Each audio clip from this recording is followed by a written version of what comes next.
Eric, we thought football was over, but the AAF happened this week. Football was back. Did you watch? How much did you watch?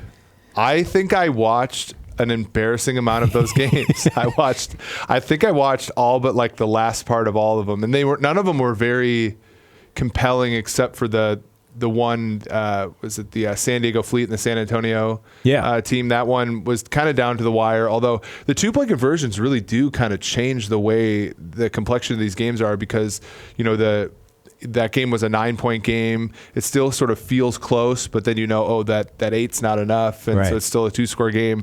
It really does change the calculus. The Arizona Hotshots last night sort of got out ahead of the Salt Lake team by just scoring touchdowns, getting the 2-pointers repeatedly. It really does put a distance between the teams. So I thought it was interesting.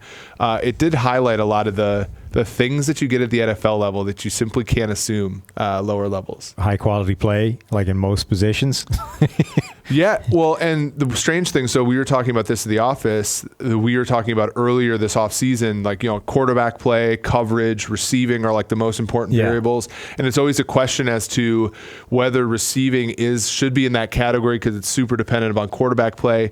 But what we saw this weekend was just simply the act of catching the ball is something we take for granted at the NFL level that cannot be assumed, I think, at the lower levels. Yeah, and that's, I think that's what you notice when you go watch the college as well. Mm-hmm. The amount of kind of routine passes that, okay, they may not be in perfect locations, but you expect the receiver to come up with it every single time, that are just dropped in college is huge. And there's a massive difference between those guys and NFL receivers. When you see those guys warm up, you know, Odell Beckham before games, and he's just plucking passes out of the air one-handed like it's nothing. Like, there is a monster difference between like a regular guy that can catch and an NFL receiver that can catch. Yeah, or one of our favorite players growing up, Chris Carter, would always say, like, I don't catch passes in the offseason. I work on my footwork. I work on my speed because catching the ball is so second nature. I think what was interesting even beyond the college to pro connection was, you know, with Mike Martz and, you know, the Dennis Ericksons and all the former NFL coaches, they were really trying to implement a pro-style game. Yeah. And so in college, oftentimes when you see the bubble screens, you see the sort of the RPO games and stuff where even among college players, they don't drop as many passes because they're sort of that easier variety. In this game, they were trying to go down the field, and that's where you really did see the separation between a receiver that can make a contested catch, a receiver that can make sort of the over-the-shoulder catch. We saw that Patton guy for Birmingham. He had a good game numbers-wise. You look at the number of targets he had, the number of drops he had, not as impressive as it looked upon first blush. So I'm kind of excited by this AAF thing, right? One, it does seem like it actually had a lot of traction throughout, you know, the general NFL world. The NFL Network has picked it up. They were talking up during broadcasts a lot about the kind of the NFL investment in this league, and they were talking in actual defined terms about this being a potential developmental league for offensive lines, for quarterbacks, for guys that just need reps that wouldn't get them on practice squad. So I think that's huge for its potential. PFF is partnered with this league. We are grading all of their games. If you have PFF Elite, you'll be able to get the grades for that first week of games. Right now, they're going up as we speak. So there's a ton of interest there. The AAF, the Alliance's Twitter account, grew by 130,000 followers over the weekend. Like, it was 70-something thousand when we left on Friday. This morning I checked, it was 200 odd. And if you follow them, follow us at PFF on Twitter. Go. Yeah. Also, PFF_AAF. We have an official PFF. The symbol is blue on that one, which is AAF great. Account. Yep. So I do think that this league actually has the chance to take off and stick in a way, you know, previous leagues never really did. And the standard of play, I mean, it wasn't NFL, but it wasn't terrible, you know, and they've done some smart things to, I think, make people overlook where the standard of play is a little bit less. So obviously, I think the single biggest thing was the quarterback play. Generally across the board, as you would expect, the quarterback play was down. But they're able to hide that a little bit, or at least distract people with the innovations. This idea of what do they call that guy? The sky official, the guy in the booth, right? Which rugby has been doing for years. Rugby calls it a TMO, television match official, but it's basically identical. It's a guy sitting in a booth with the TV replays who can communicate live with the ref and make sure they get the right call. Yep. That, I mean, it's one of those things where I've been saying it on this podcast actually for years, that's just smart. Why would you not do that? And now that like the NFL seeing it in action, I think is going to make them immediately adopt that. Yeah, the illegal defense or illegal formation, I think, has good intentions. The 5-man rush thing. Yeah, and I think over the course of the season, we'll see fewer of those penalties. I think the Salt Lake team was basically buoyed by that. They had a couple drives extended, and that was really the only reason they were in the game, I think, going into the second half. I like that because, again, we want to see linemen get live reps against defensive linemen. We want to be able to see who can win blocks consistently. And, for teams that have only been together for 30 days or so, it's going to be difficult to sort of like have that cohesion that a team like the Rams offensive line is going to have. And as you said with the quarterback play, we simply don't want to see the bad quarterbacks get necessarily rocked. I messaged our colleague and friend Zach Robinson just the other day to kind of like, I said, it's like, you really do have to be very good to play quarterback in the NFL, don't you? Because Zach would know as a former NFL player himself. But it's just like, you look at that and just the drop off in being a player like, let's say we've given Kirk Cousins a lot of flack, but the difference between somebody like him and somebody like Hackenberg playing in this league is probably far bigger than the difference between Kirk Cousins and Tom Brady or somebody like in that sphere. So that stood out. I liked like defensive backs were making big plays. Yeah. Stribling was a player who made a bunch of big plays in one of those games, and you are seeing that athletic mismatch. Some guys who I think.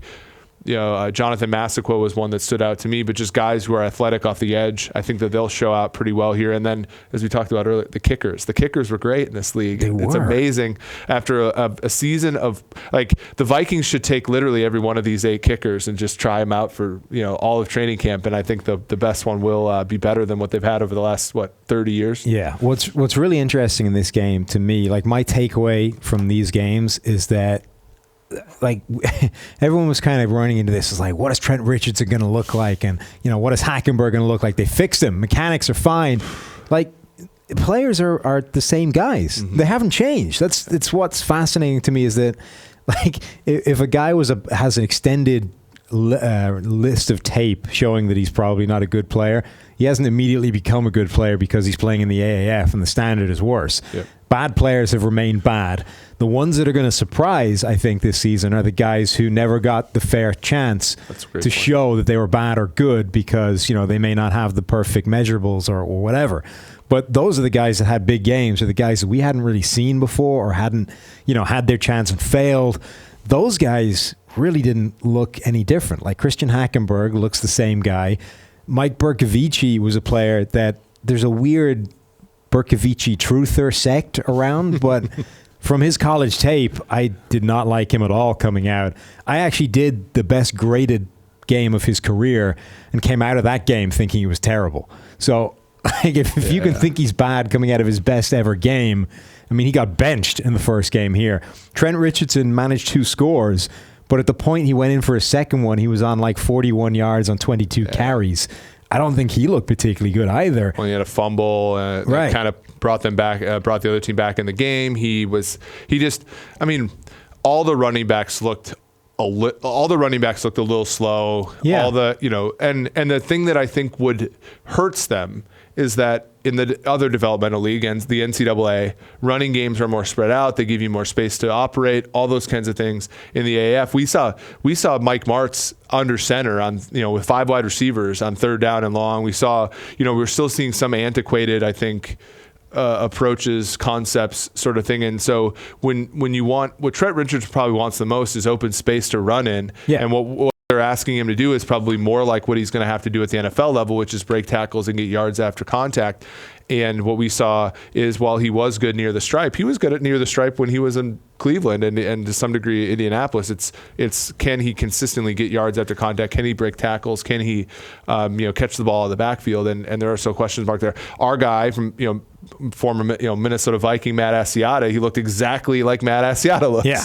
And it just was in a different level of play. But I think what's fun as well is that I think the AAF is going to look a lot like NFL preseason in terms of the players that are actually, there's like a few different levels of caliber in NFL preseason, right? There's the guys that are starters and really shouldn't be playing against second and third strings because they'll just be crazy.